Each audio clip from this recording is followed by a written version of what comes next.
السلام علیکم ورحمۃ اللہ۔ پیارے بھائیوں، دعائے صحت کی اپیل ہے۔ ہمارے بڑے ہی پیارے بھائی اور بزرگ اور عالم باعمل اور ایک بہترین مدرس اور ایک بہترین خطیب اور ایک بہترین مناظر حضرت مولانا مفتی عامر کلیم صاحب آف کوٹدو بیماری اور شوگر کی بیماری کی وجہ سے بہاولپور کے ایک ہاسپٹل میں ان کی ٹانگ گھٹنے سے نیچے کاٹ دی گئی ہے شوگر اور زخم کی وجہ سے۔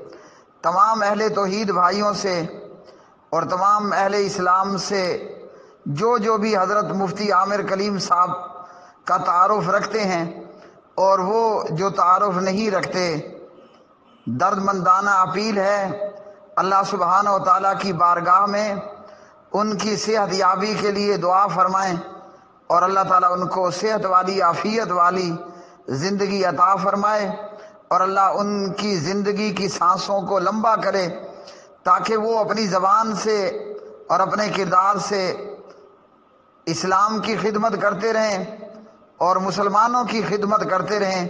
دعوت و تبلیغ اور بیان و خطبات کے ذریعے۔ اور